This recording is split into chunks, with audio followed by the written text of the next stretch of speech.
Hello, everyone, and welcome to a new episode of the Cradle News Roundup, coming to you live. Of course, my name is Esteban Carrillo, and I'm joined today by my good friend and colleague, Karim Shami. And of course, please, before we even begin, just a friendly reminder to hit that like button as soon as you arrive to this stream, and to subscribe to our channel, of course, if you haven't, to check out our memberships here and underneath in the description of this video you can find a link that will take you directly to our Patreon page, where for as little as $5 a month, you can become a direct supporter of the Cradle. We will really appreciate your support in these very trying times, to say the least. And thank you for everyone who's still sticking around. And for all of the new subscribers, we've gotten a good amount over the past couple of weeks. So we really, really appreciate it. And I say that from the entire Cradle team.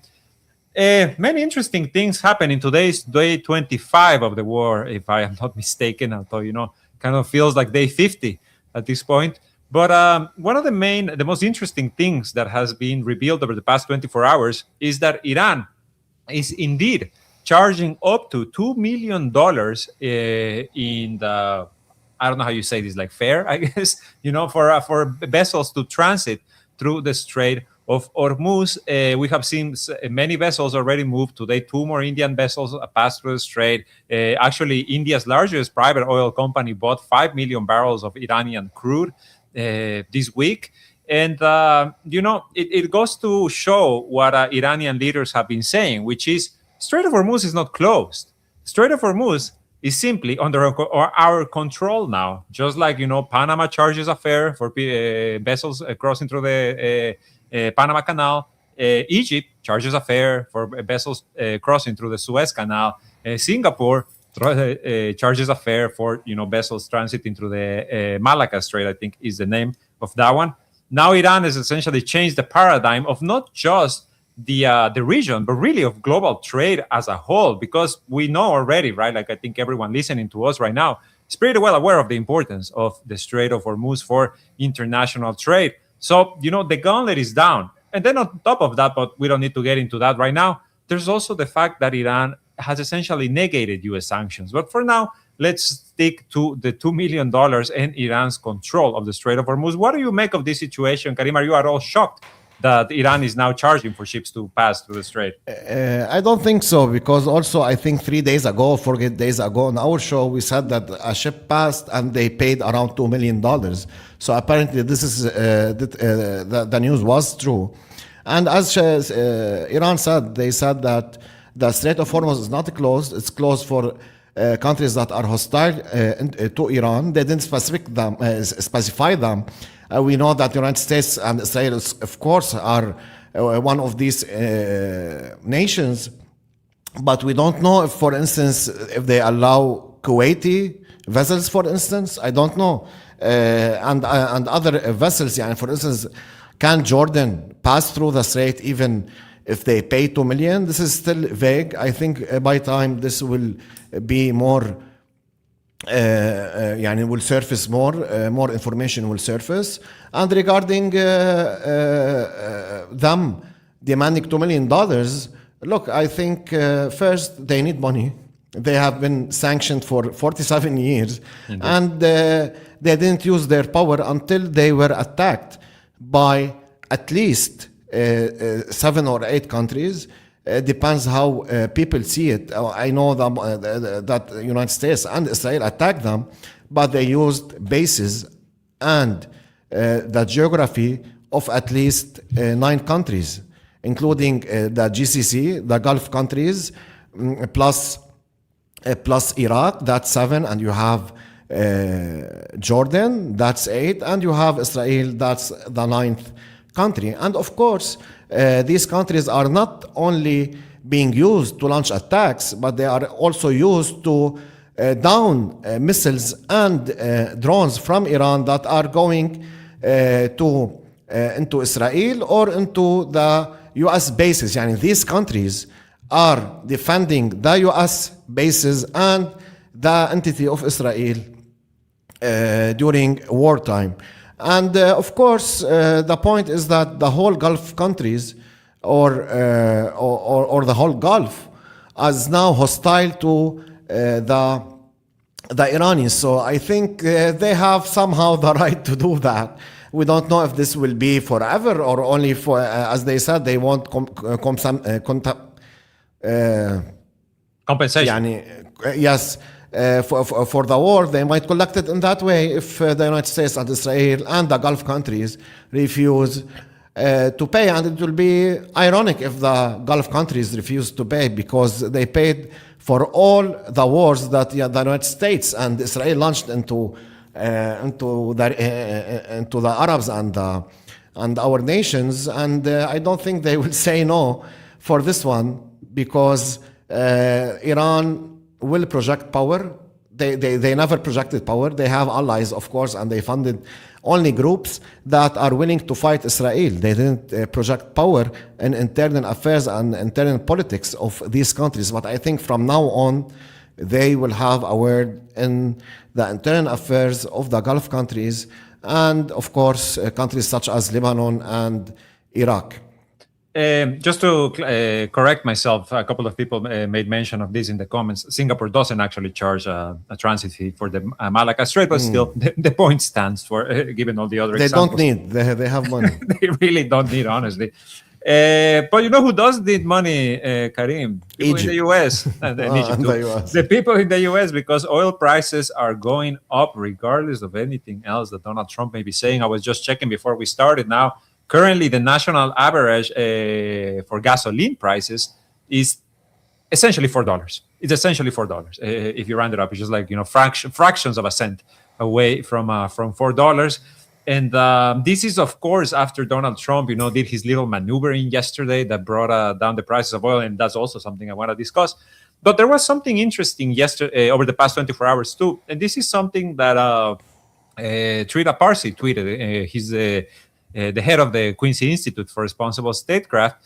He said that he spoke with an industry insider who told him that Iran is actually exporting more fuel right now than before the war. Actually, I don't know if you have the tweet. If not, I will try to pull it up here, because he gave some very specific examples about the amount of money that Iran is charging now. But nevertheless, let me see. In the meantime, people, please, everyone, hit that like button. So Iran is exporting more fuel, essentially, and also charging more, right? Like before, we knew that Iranian oil was sold at a discount of, like, I think as much as $18 per barrel. Here it is. So he says before the war, Iran produced just shy of 1.1 million barrels of oil per day and sold it at $65 a barrel minus an 18% discount. That would be $47. Today, it produces $1.5 million a barrel a day. That would be 400,000 extra barrels, and sells it at $110 with only $2 to $4 discount. So this is, you know, what an industry insider told Trita Parsi. Also, Iran apparently is receiving payments through new mechanisms that bypass the UAE.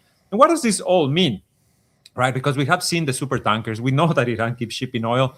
Iran has essentially neutralized U.S. sanctions over the past 3 weeks, because the United States in particular cannot really continue to enforce, right? This is like the perception of, or at least, you know, they try to present it as we are allowing Iranian oil, you know, to protect markets or this and that, when in reality is we really can't do anything about it anymore. So look at it. It's very interesting. I mean, the fact to see that Iran, despite, of course, the suffering and destruction that is currently experiencing, has essentially managed to negate U.S. sanctions by punching back, by fighting back. Yeah, exactly, ma. What happened to the axis of resistance in Lebanon and Syria and Iraq and Yemen? They were and Iran, of course, they were subjected to bombardments, bombings by Saudi Arabia, for instance, in Yemen. Of course, the suicide bombers that Saudi Arabia sent to Iraq for years, and they killed thousands and thousands. The funneling of money for ISIS and other groups from Kuwait. The role of Qatar in destroying the Arab world during the Arab Spring, what they say about it. For instance, what they did in Libya, what they did in Somalia, and what they did especially in Syria. Qatar, they paid billions and billions of dollars to destroy Syria. And also Bahrain, the audacity of Bahrain during the Gaza genocide, and they يعني how they treated the Israelis in their media, and like they had like co-host news between Bahrain and Israel. Yeah, I think these countries are now paying these prices, and they thought that Iran will not retaliate. They thought Iran is weak. They thought Iran, it has its ideology to just what was called the strategic patience, which was, I think, a very bad strategy that Iran had, at least for the past few years. Maybe previously it was good, but it was very clear that Israel is going all in with its mad strategy. So now they are being hit, and now they are paying, I think, a very cheap price of what they did to the Islamic world and to the Arabs and to the pan-Arabs and to the region and even to their people. And of course, the way they manipulated Islam, and how they made many people go fight in Syria and Iraq, and I said in many places, and how they created this division that now is very, very, very hard to put back together between Shias and Sunnis, and how they sidelined every logic that comes from our region, and they hired people that are willing to destroy their countries for the sake of the petrodollar money. I'm talking about the people that went to the news and the clerics and all of the things that they did. So Iran now is different. They are acting in retaliation of these attacks, and they know they have nothing to lose. And they are making these countries somehow pay, because now they are targeting only U.S. assets. Now there's in the media, they are saying that some Gulf countries are willing to join the war. If they join the war, then the whole country will be subjected to attacks. And you know my vision. My vision is that these countries can't say no to the United States, and we saw yesterday and today videos from Kuwait. The United States were launching missiles into Iran from Kuwait, for instance. Yes. And still now they are saying, oh, we did nothing. Oh, we did nothing. Yes, we are just the victims here. Yeah. There's something interesting. I mean, you know, Karim, I agree with what you said, but there's another angle to everything that's happening. And, you know, we've talked about polymarket a bit before here, about the bets that have been made, right? Before the start of the 12-day war, I think the end of the 12-day war, also someone bet and made a lot of money. There was the kidnapping of Nicolás Maduro in Venezuela. Yeah. Somebody bet about that. Somebody bet about Khamenei's killing.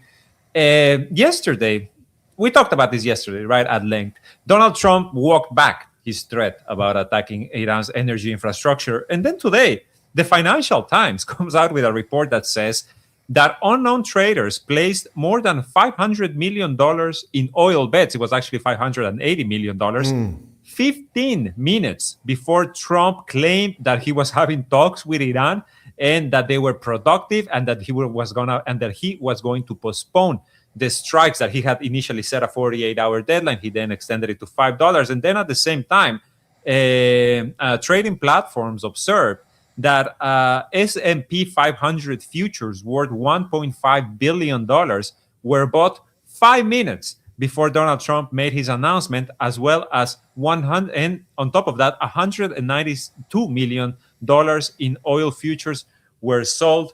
This is such blatant insider trading. Like, it's so obvious that it's, you know, the people in the inner circle who keep making these bets. You know, they keep like betting against something, knowing what the outcome is going to be, or betting for something again with the same reason. And it's like, you know, I don't know what you think about this, to be honest, Karim. I want to hear from you, but to me, it's just like so concerning to see that all of a sudden these massive geopolitical developments, I mean, we're talking about war, open war, have become just, you know, chips to bet on, like little numbers to bet on, and then do insider trading and make a lot of money. I mean, Donald Trump's family, the Kushners, the Witkoffs, they're making bank by what's happening. Yeah, it's not that surprising. Yani, don't forget, Iran is fighting the United States, the same United States that did Abu Ghraib, the same United States that invaded a country and killed 1 million based on a lie that they fabricated and they know they fabricated. This is the United States that used to tell the Afghans to run, and they started to shoot them for fun. This is the United States that when they attacked in Yugoslavia, now new information surfaced that they used to fly people from Europe and from the United States and give them weapons just to shoot on people for fun. So this is the United States what we are talking about. I think manipulating the stock is a very normal thing. It's the least thing that they can do, these people. This is nothing for me compared to Trump saying that Iran has a tomahawk and they deliberately attack their own kids in a school and kill 200 young girls, for instance. So that's the level of the war and the people that Iran is fighting and this region is fighting. And don't forget who is the ally of the United States in this war. It's Israel, and we know the Israelis and their connection to the banks and to the stocks, and we know the cruelty of the Israelis. We saw it since 1948. We saw it. We know how they took the land. Whatever they say, they can't erase the history. They can't erase the fact that Gaza was itself a refugee, a big refugee camp. They can't hide that. In Lebanon, there's multiple refugee camps of the massacres that they did since the 40s, and in Syria and so on. So Iran is dealing with the most cruel two entities that humanity has ever seen, at least in recent history, meaning at least when there was media and photos and videos. We never saw something like this. Previously, the funny part is how they, for instance, framed Putin as a criminal, and he's like threat to the world. As the worst criminal since Hitler, right? Yeah, for me, the most humane war I have ever seen recently is what Russia is doing in Ukraine. And the most cruel war I have ever seen is what the Americans and the Israelis did in Gaza, because it's not the Americans alone. We saw it, man. I don't know when people will wake up. I don't know how the propaganda is still working in the United States, because when I watch the US media, people really don't know what's happening here. They have no idea. They have zero idea. They think, oh, we have the army, we sent our army there, we will finish the job, but oh, we don't need more war. $2 has been added to my receipt. That's how shallow they are. And unless United States becomes less shallow, more wars and more innocent people will die. And hopefully, this time they will be forced out of this region due to the retaliation of the Lebanese people by Hezbollah, and the Iraqis by the PMU, and the Yemenis and the Iranians. And for me, the Gulf countries are like a bonus. Whoever takes the region, whoever is the power in the region, they will follow him. That's their history, and that's their present, and that will remain their future. That's very well put. That's very well put, Karim, because I want to just make something clear. And I feel like, of course, I'm not going to be the first person to say it, but it's worth saying. Right now, Iran is waging an anti-colonial war. This is a war about decolonizing West Asia. This is their aim. This is what they are achieving, actually, in so many different ways. Although, of course, it's not easy. And now, because you made mention of these reports, but it was Wall Street Journal that came out and said Saudi Arabia and UAE are considering joining the fight against Iran. And of course, yesterday, the New York Times came out and said that Mohammed bin Salman, the Saudi crown prince, is one of the loudest voices, apparently, egging on Trump to continue this war, to reshape West Asia, etc., etc. I mean, we know how Charmin feels about these reports. We know how other people also feel about these reports. I think, in general, they need to be taken with a grain of salt. But nevertheless, I mean, they continue to allow U.S. warships and vessels, etc., to operate out of the territory. As you said, in Kuwait, they're launching attacks from Kuwaiti land, right? Like a long distance attacks, Jordanian airspace. I mean, it's Iran is not fighting a battle just against the U.S. and Israel. It's the U.S. and Israel, and essentially all of their vassals in different ways, in different scenarios. So and still managing to achieve what it has achieved. The most powerful empire in human history, in military terms, in economic terms, it's essentially being shown up by a middle power in that, as you said, has been under sanctions for almost 50 years at this point. Yeah, 100%. يعني Iran, يعني we saw what happened in Gaza. Hamas didn't surrender. Still, the parts where there are no Israelis in Gaza are controlled by Hamas. The same applies to Lebanon. Hezbollah didn't surrender, and they initiated the attack this time. And also the Iraqis. Everybody forgot about the Iraqis, but the Iraqis are doing a lot of damage. There was 2-month war between Europe and the United States on one hand, and Yemen in the other hand. One of the poorest countries in the world, and they didn't surrender. This tells me that Trump and his cabinet had no idea of what they are facing. Yani Iran is we can say, is like the father of the axis of the resistance. Yani if the smallest faction didn't surrender, why would you expect Iran to surrender? Yani, and you talking about the Gulf countries, people should know also the role of Jordan is great also. And I want to say some facts that happened or that were revealed in the past 24 hours at least. A helicopter fell in Qatar, in the sea, in the Gulf. And apparently, who were flying and in the helicopter? It's a military helicopter. Turks. Today, the UAE. These are from official statements. Qatar said 3 Turks died in a military chopper or helicopter in the Gulf. These people don't have an army. They can't fight. They have no knowledge. And we can talk about the UAE. Also, in an official statement, they said that Moroccan died today or yesterday in the UAE while he was trying to down an Iranian missile or a drone. I forgot if a drone or a missile. And they say it. And people that are fighting in the Gulf, they are not from the Gulf. They are mercenaries that come. Yani imagine Qatar, 300,000 or 350,000 people there. Most of them are wealthy.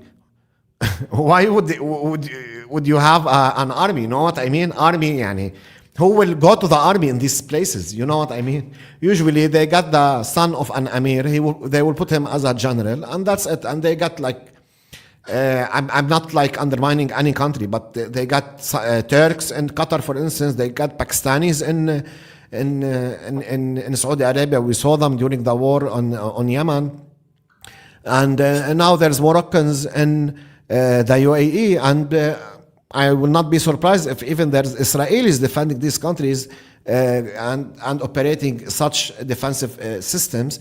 And of course we can't forget that the most damages that was inflicted to the United States during the war is a Kuwaiti pilot who shut down 3 airplanes. So that's the allies that the United States are pretending to protect. And last but not least, that info came out before we starting this.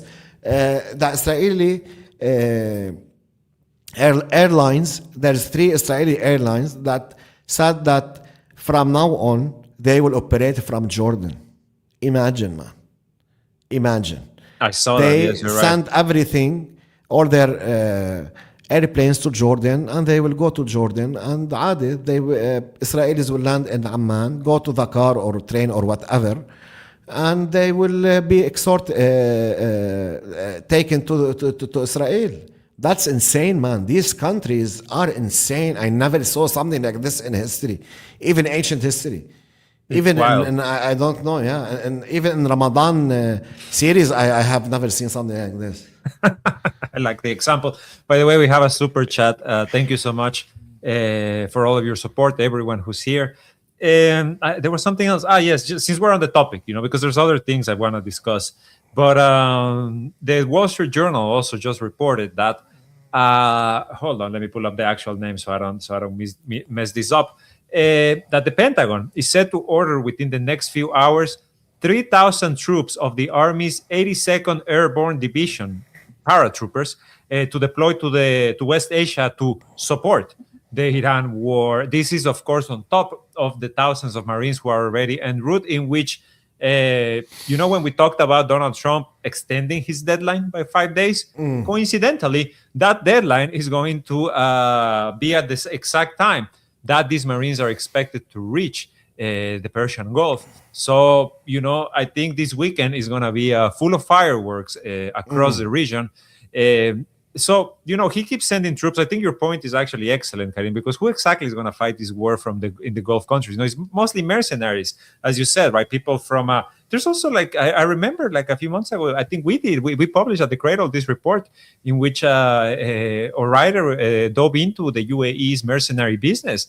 And I mean, they have soldiers from all of Latin America, from parts of Africa, from different countries in West Asia, in Central Asia. I mean, these are the soldiers that Saudi Arabia and Yemen would send to essentially back up the U.S. troops that are headed there. And my reading on the situation, I don't know if you agree with me, is I feel like the Iranians are kind of looking forward to the arrival of the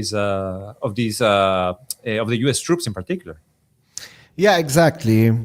Many people in the US are talking about landing on the island, maybe via helicopters or ships. Which ships is very difficult, but maybe through helicopters or I don't know, man, how they would do it. And even if these things are true, because in the current war that we are, I don't believe anybody, to be honest.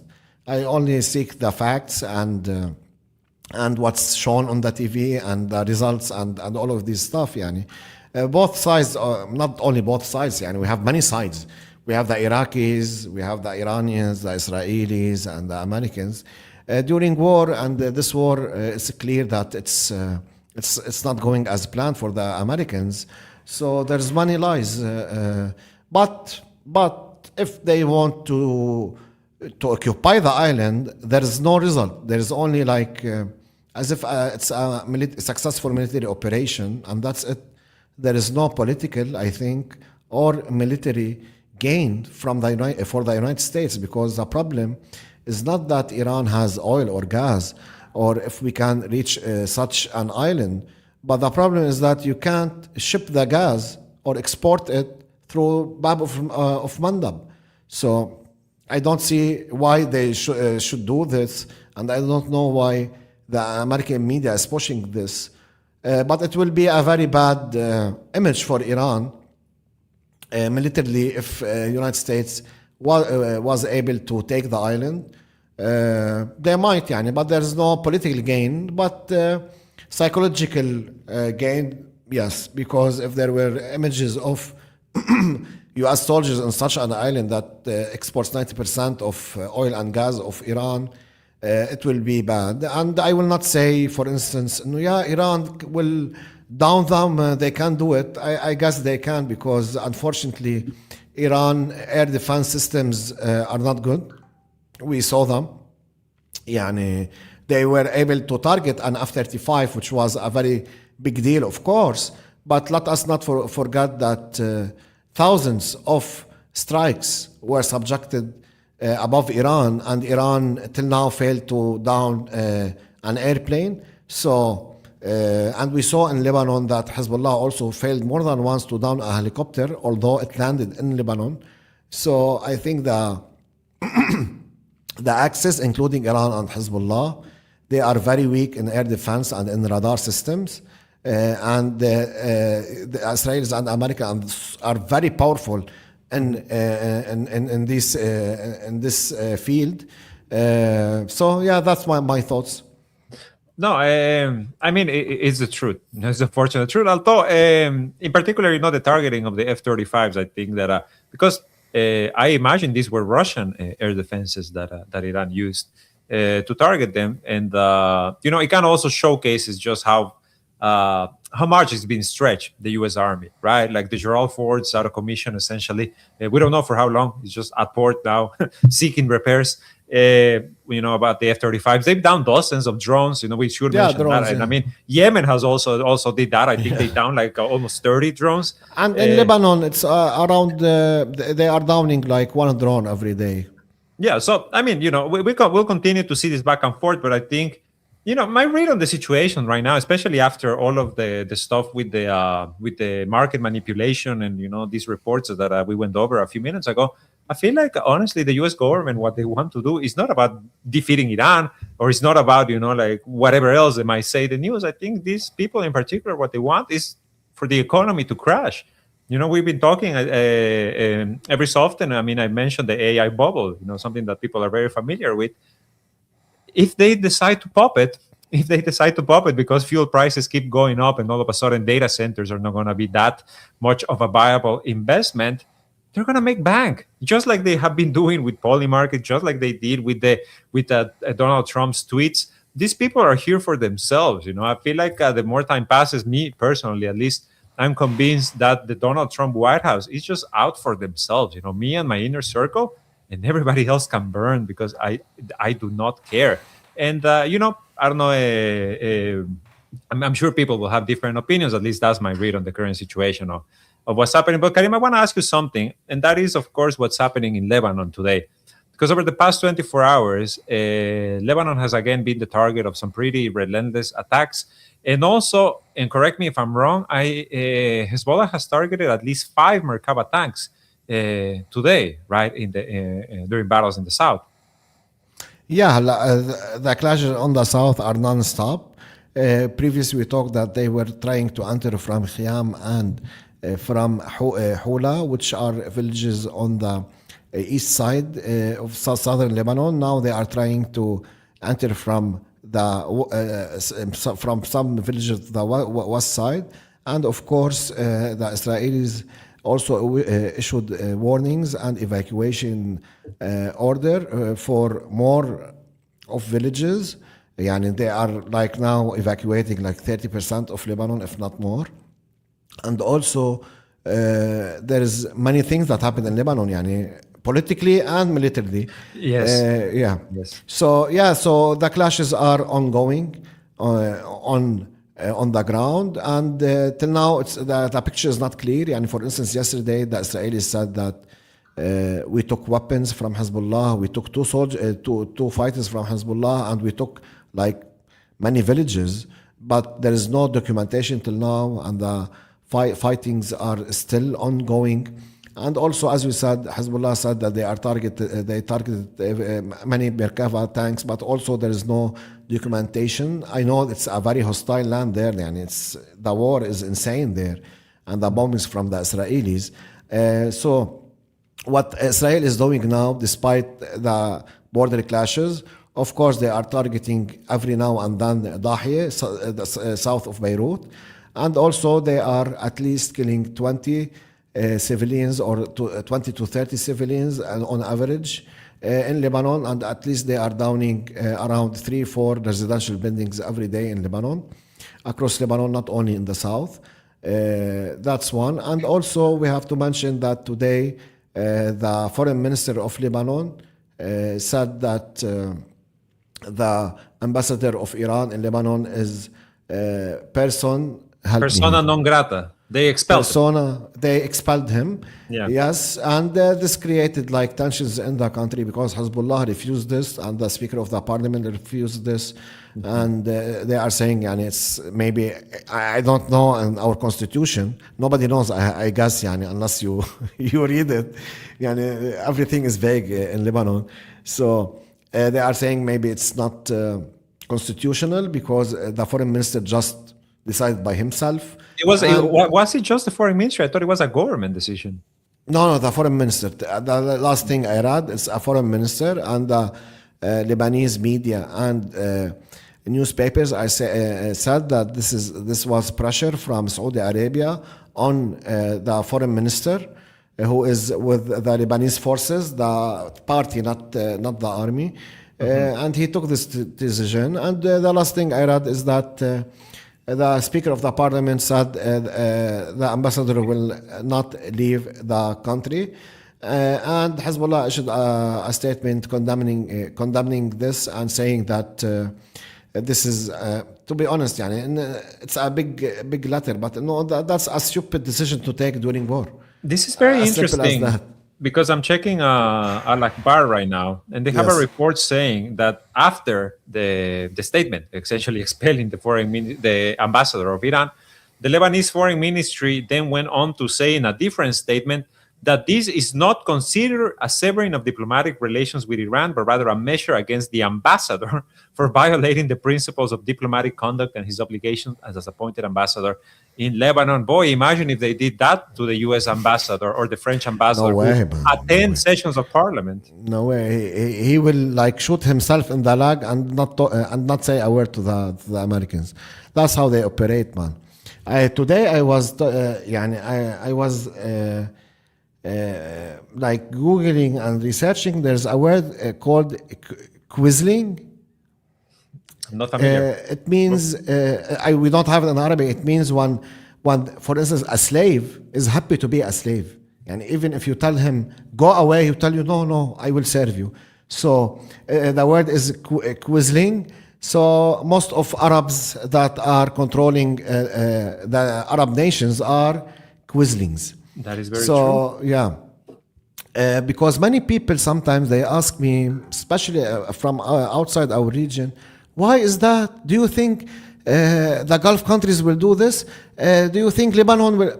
I tell them, we don't have sovereign country. You are speaking as if you are a sovereign country, and the Americans are threatening us. No, the Americans currently don't need to threaten us. They just, Yeah. you have an American accent. I'm not kidding.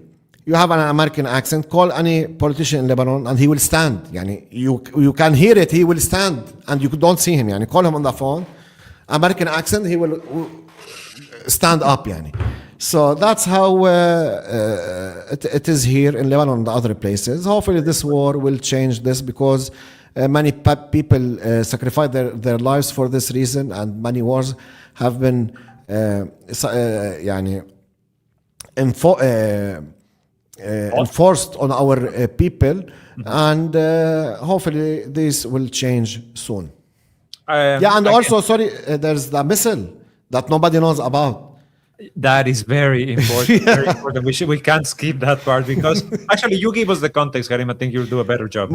So there was a missile that was launched and it was downed above Lebanon. The Lebanese security sources told the media that this missile was going to hit an American asset in Lebanon. And then they said, another media, no, this was going to the U.S. consulate in Lebanon. For me, we don't have radars. We don't have, our army only has like light weapons. I don't see the military expert from where he can get this assumption. And we don't have even, good, we have a radar for airplanes, commercial airplanes, and we know the atmosphere pressure and this for the commercial airplanes. That's what we have in all Lebanon. So the Israelis said that there's channel 12, there's many channels. They said that this might be that this missile was flying towards Cyprus, and it was downed above Lebanon, of course, because they don't care about Lebanese. They couldn't wait like 5 seconds, so the missile is above water. That's and very of course, important because let me just add to this, because it's very important where the missile landed, because it landed north of Beirut.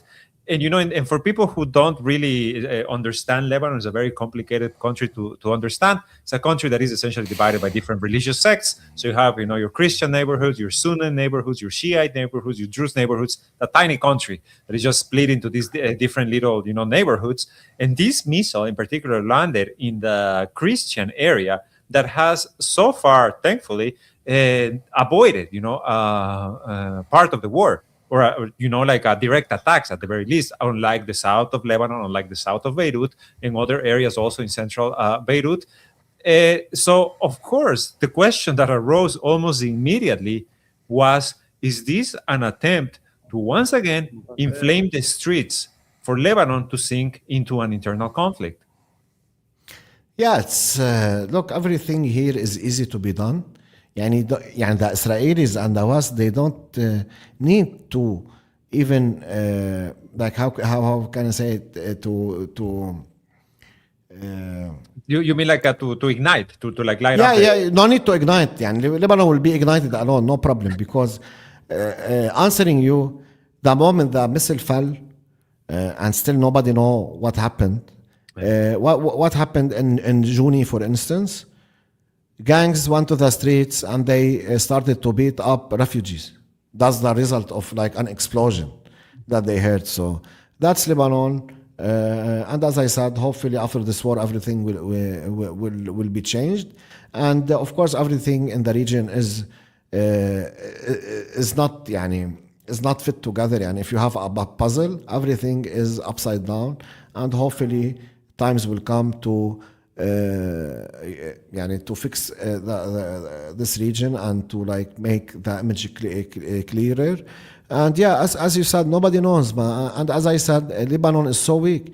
If now the United States told Lebanon this missile was from Iran and going towards Beirut, okay, and our beautiful government can't say no to the Americans. And also, if you want to independently in Lebanon, like seek investigation, we don't have the equipment to do it. And who are with us on the other side? Syria. Syria was destroyed in 2 days by Israel after Assad vanished. So this region is so weak. Lebanon, Syria, for instance, they are so weak. We don't know from where we are bombed, who bombed us. Our military is so weak. And we don't have equipment, as simple as that. Despite if you love the army and you don't love the army should be there, yeah. And this stuff that they teach us in the schools, simply enough, we don't have any equipment to know anything from Lebanon. And for instance, imagine, 2 months ago, a helicopter, Israeli helicopter, went into Syria. I don't know Syrians if are complicit or no. Maybe they don't know. And then it came in from the Syrian borders to Lebanon. Okay, and Hezbollah knew about it, and the army released a statement. I don't know if you remember. They said a Lebanese personnel was shot. And apparently, this guy that they are talking about, people are now saying this might be an Israeli who was shot, and the army saw him like wearing U.S. Army suit, or from a photo that was spread on social media when the clash started. So that's how weak Lebanon is and the army is, and this applies to Syria and to Iraq, because also Iraq is controlled by the Iraqis, by the Americans. So that's our situation. It's terrible, and hopefully it will be better. I hope, I pray, I honestly pray in particular. And we don't have allies. This is very important. We don't have allies. Yeah, truly. There was something else I wanted to add to your point, but I kind of forgot, so I'm just going to move on to the next topic since you brought up Iraq. And this is breaking news. The Iraqi National Security Council has just voted to authorize the popular mobilization units, also known as the Hashr al-Shabi, and security agencies to respond to any attack during an emergency meeting.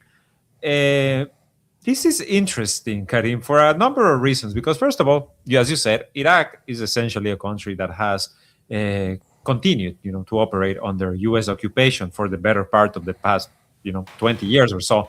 At the same time, they have been coming under attack. And, the Hashr al-Shabi, or PMU, however you want to call them, they are a part of the armed forces. Following the defeat of ISIS, they were folded into the armed forces and now, operate as such. But they've been getting attacked by the U.S. over the past several days, and I think earlier today, another PMU commander was killed in an airstrike as well, with a few dozen of fighters. So, what do you think about this decision, Karim? Like, to give the PMU the orders to respond to any attack? I didn't understand it. I don't know what they mean by any attack, to be honest. Yani, they will attack the Americans? I don't know. I don't. It's Hold on. vague. Let me, because I have the statement here. Okay, hold on. Let me see. Let me see. In the meantime, please, everyone, hit that like button while I find the relevant sentence. No, they don't specify from where. They just say, Yeah. like, as part of the rights of Iraq, to protect its territory, to protect its Yeah, the sovereignty. same applies to Iraq. I just said it. Yani, why I am saying this? Because when there is a like strike at night, for instance, in Iraq, like what happened 2 days ago, and around 30 people were killed and injured. These people that fought ISIS and eliminated ISIS, the PMU. For instance, the PMU and the Iraqis and the Iraqi media and everybody, do you know what they say when such strikes happen? They say US/Israeli airplanes targeted the PMU. They don't know from where the airplanes are coming. That's how weak Iraq is. Iraq previously was one of the most strongest Arab countries ever. Yani. Now look what the Americans and the Israelis and Gulf countries did to Iraq. Despite if you're with Saddam Hussein or not with Saddam Hussein, I'm talking about the government or the nation of Iraq. That's one. And also, for instance, you brought this up. I just want to tell our audience, of course, you will not see it. And I can't put it now because it's like there's violence. Today, an A-10 airplane, American airplane, was seen, and there's many videos online, you can check them, put A-10 airplane. In Iraq, it's like a big machine gun airplane. It's not a precise airplane. Even in the precise attacks that they kill thousands of innocent people. So imagine using this airplane in Iraq, and they are just firing bullets at everybody. And in the scenes, if you go and put A-10 and you see the videos, it's insane, man. Imagine an airplane that has like a big machine gun. He's just flying, firing at people. He turns and fire at the people. It's insane, man. It's insane. And people talk about sovereignty, and they expect Iraq to take decision, and they expect the Gulf to take decision, man. That's insane, man. This is unfortunately the reality of our region, and I have hope that this will change following this war. So I have the part of the statement that is the most interesting. It said the security services are performing their national duties in maintaining security and stability in accordance with the Constitution, including the PMU, which represents one of the pillars of our national security system, which requires everyone to protect members of the security formation and not allow any entity or party within the organization to act outside the scope of the law. Okay. There's the asterisk to this situation right here. So they approve in light of the unjustified attacks and serious violations of Iraqi sovereignty and the targeting of official security headquarters, to confront and repel the military attacks carried out by warplanes and drones targeting the headquarters and official security formations of the PMU and the rest of our armed forces formations by all possible means, in accordance with the principle of the right to respond and defend oneself. So it seems that they're leaving out the factions of the PMU that are targeting U.S. assets in Iraq. Huh? Yeah, I think this translates in modern Arabic to that the PMU is not all PMU fighting the United States. Please only bomb the part that are fighting the United States and leave us alone because we will retaliate. That's what I understand from the statements, to be honest, because we know that before the war there were many pressures in Iraq as in Lebanon for the PMU to hand over their weapons and to be part of the government, for instance, and the same they try to do in Hezbollah. to hand over their weapons, but they didn't say they want them to be part of the Lebanese army or security, because for them they are not the humans. The people that are now ruling Lebanon, they are, they see Hezbollah and the people from the south like a level 16 of a human being. So yeah, this is the difference between what happened here and how happened there. Yeah, I No. think that's what it means. So there's another thing, Karim. There's a video actually that I think maybe we should put on screen for the people to watch. I just tagged you in it. It's in our chat. Also, if you can grab the image above it, because it's about Donald Trump's approval rating, which is also something I want us to touch upon briefly. But the Israelis acting with the arrogance and impunity that is so exclusive to them. They have aired apparently footage on TV of the leaders that have been assassinated, the resistance axis leaders that have been killed by their actions. Although at least one of them, I'm pretty sure, he's still alive. I don't know what that's about, but maybe we can watch it. I don't know if it has music or not. Let's see. So this is some people are saying this actually aired on Israeli TV, and you can see Yahya Sinwar, head of the Qassam brigades. This is Hassan Nasrallah, of course, from Hezbollah. I think this is supposed to be Yahya Saree. No, this was the head of the army in Yemen. Okay, so of course Khamenei, and then they pan and look who they show. Erdogan. They're apparently the biggest threat to the Zionist state, which is just, I don't buy it. But I buy that they want a war with Turkey eventually. Israel has proven themselves to be just a nation that is desperate for this war to continue to expand way beyond what we're seeing now. And they continue to point at Turkey. And I don't know. What do you make of this? What do you think about this, Karim? Man, this is the aim after the war. It's not about Erdogan. Whoever was the president of Turkey, you would have seen his face, because for them, Turkey is now a powerful Muslim country, and they will not accept that. It's not about Erdogan or Juan Muslimun or anything. Many people I know, and I watch, for instance, many people that are very educated and from the West and from the East and from the Arab world, they fail to mention something about this war. This war is for the Israelis and for the Americans, or at least for the war minister of the Americans, Pete Hegseth, or whatever his name is. It's a holy war. It's a war against Muslims. It's Islam. A war about Islam. They used to say only Shias. They can say Shias, and the other Muslim world that were like, oh yeah, kill the Shia, whatever. Now they are saying it's about against Shias and Sunnis, and they don't hide it. Just today I saw many videos. For instance, this one was published by I think people in the chat knows. They will know his name. I will put it now. He's from the Congress, if I'm not mistaken. He posted this on his social media, for instance.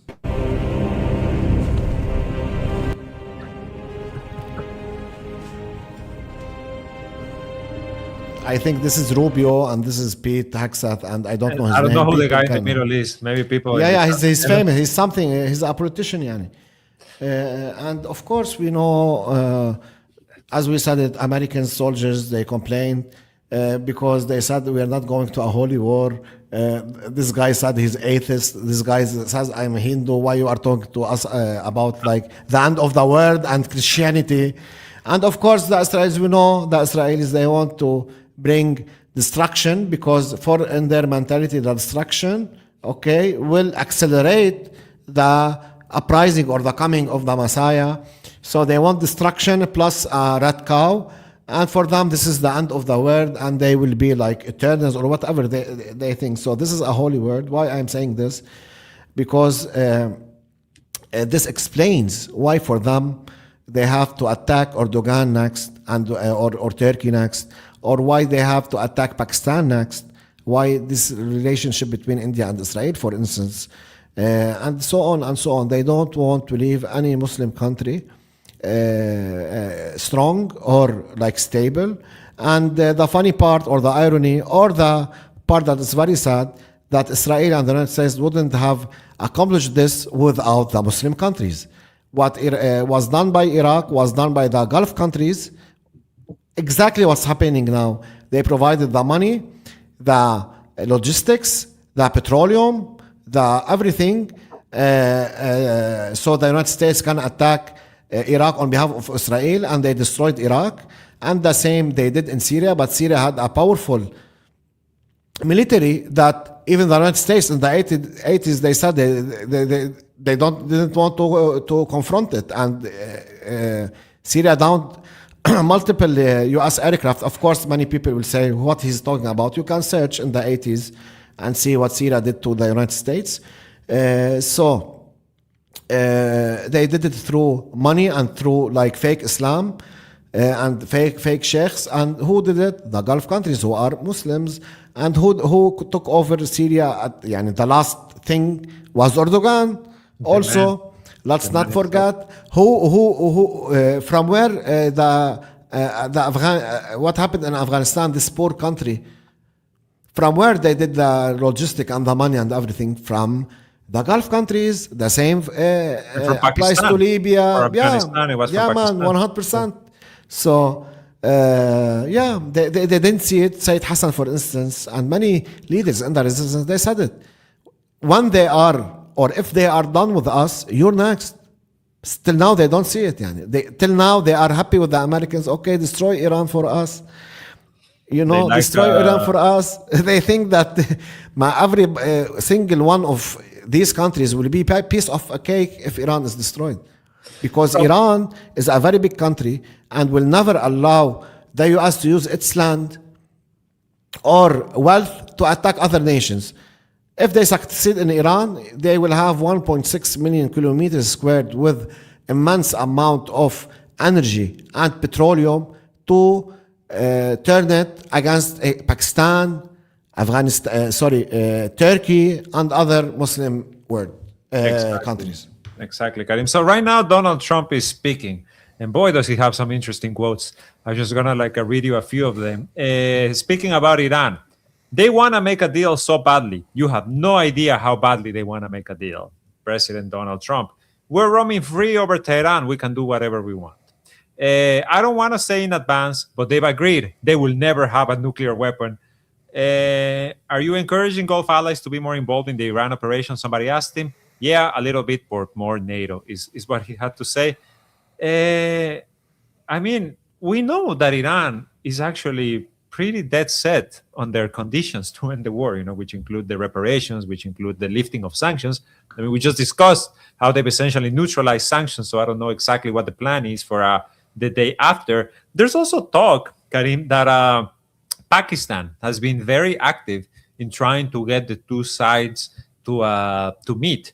And of course, Donald Trump, what is being reported is that he against what wants Jared Kushner and Steve Witkoff to go, like the same two men who dragged them into this war, not him, dragged the U.S. into this war. He wants them back, right, at the negotiating table. But apparently Pakistan wants J.D. Vance to be the one who leads these negotiations. Honestly, do you think Iran is even going to consider this at this point? Speaking of the recent history, maybe, yes. Unfortunately. You mean because of the talks we've seen over the past year or 2 years? Yeah, despite, put the United States aside and the Israelis and all the talks, we know what, help me here, Esteban, the IEA had...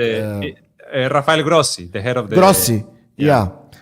Grossi, we know what he did, and we know before the attacks, he gave the legitimacy to the United States to attack the nuclear sites because he said that Iran is able to make weapons, for instance, and we saw how angry all the Iranians were because of this man and the politicians and in their parliament. And after 3-4 days, the foreign minister of Iran went there and shook his hand. So I will not be surprised. Hopefully, the political I'm just talking from my assumptions. Hopefully, the political decisions in Iran currently are being taken by the army and IRGC and not by these politicians that also made the image of Iran very bad. And also we have a super chat from Schiffer Pro. He said, my heart breaks for Lebanon and Hezbollah. They always have two enemies at the enemies that they have to fight, one within and one without 100%. Delicate situation they always get blamed for, even though they are fighting for everyone. I agree with you, but not fully agree with you, because unfortunately now it might be three enemies, including Syria. We'll see what will happen with this. Till now, I think Sharia is deterred, but of course his saliva is drooling to enter and take over Lebanon and Hezbollah. Take Tripoli. To your point about the leadership of Iran right now, whether they might or they may not accept these talks. Today, Iran appointed the successor to Ali Larijani as the head of the Supreme National Security Council, and it is Mohammed Bagher Solhader. I'm so sorry. This is a bit of a difficult name. He was formerly IRGC Brigadier General and most recently served as Secretary of Iran's Expediency Council, a body that advises the Supreme Leader and resolves disputes between branches of government. I mean, I don't know, man, because they keep killing people. I feel like they keep killing anyone who might have sought some sort of off-ramp. And now you have this mosaic defense, right, of the IRGC just kind of across Tehran acting of orders that were already given. And you have more and more, I don't want to use, the language of the occupier, but I want to say people who are a lot less willing to sit down and talk, who see the end of the war as being the decolonization of the region, whatever that cause may be. So I feel, again, that this whole thing about the talks and the intervention of other countries, they're again gaming the markets. They're again trying to, put a plug into this situation for the gasoline prices. And actually, the other thing I wanted to mention was today, Reuters and Ipsos released a new poll on Donald Trump's approval ratings, and he dropped. He has dropped significantly from the past several weeks. Right now, only 36% of U.S. voters approve of Donald Trump's current term as president, while 62% disapprove. But honestly, Karim, as you said earlier in this episode, the people in the U.S., and this is no offense to our viewers in the U.S., we love you and we appreciate you. But unfortunately, in general, the people in the U.S. are highly uneducated and completely uninformed. So I don't feel like, in any case, these numbers are going to translate too much to a change in the reality on the ground. That is at least until we get closer to the midterm elections in November, right? Yeah, I think 36%. I think 36% of Americans are white supremacist Zionist. That's the number. That's what I see when I look at this chart, and it's a very high number, to be honest. What Trump is doing. Look, his first term was very good, meaning that he can manipulate people and say, they didn't allow me, look what happened, I want to do this, and Corona happened. Okay, we can understand it. But this term is insane. It's insane in inflation. He ignited a war. He's insane how the image of the United States regarding Greenland, because they care about Greenland, of course, because it's for the Europeans. And because it's white people. White people, yes. And Mexico and Canada. Yeah, so man, his image, I don't know from where the 36% comes, to be honest. It's a very high number. It's very high number, to be honest. It's very shameful. I wonder how much Lindsey Graham gets. I still want to see a clip of Lindsey Graham talking about South Carolina, because I have never heard him speak Me too, about man. Man, if he wins again, this guy, khalas, the United States is doomed. This is the the indication. If this guy stays in whatever what they call it, Senate, House of whatever. Yeah, man, this guy, man, is insane. We have another super chat, Karim, by the way. I don't know if you can put it on screen. Yeah, of course. This is from, I love the name, by the way. It's release Imran Khan now. He says Pakistan been under imperialist control since the US-led coup in 2022, replacing democratically elected PM with literal mafias. The illegitimate government and US-controlled military play both sides, but work for Zionists. And I mean, ain't that the truth? Unfortunately, about Pakistan, this is really, a case of study for how to take control of a country where a leader was, well, speaking for the people, right? That's what kind of made him so uncomfortable, Imran Khan. And in any And case, it's a nuclear country. It's insane, man. It's insane. on top of that. But in any case, I think we can wrap up for today. Karim, I want to thank everyone who joined us today. Of course, please, if you haven't yet, hit that like button. It's really, really important for this channel's growth that this video continues to go out to as many new viewers as possible. Subscribe if you haven't. After this stream is over, please make sure to leave a comment underneath. That also really helps with the YouTube algorithm. And above all, in the description below, you can find a link that will take you to our Patreon page, where for as little as $5 a month, you can become a direct supporter of the Cradle. And of course, a special thanks to all of our patrons. We keep getting a few every day or every few days. So thank you so much, honestly. And so we'll see you tomorrow. Thank you to Karim as well. Take care of yourself. Thank you all. Bye-bye.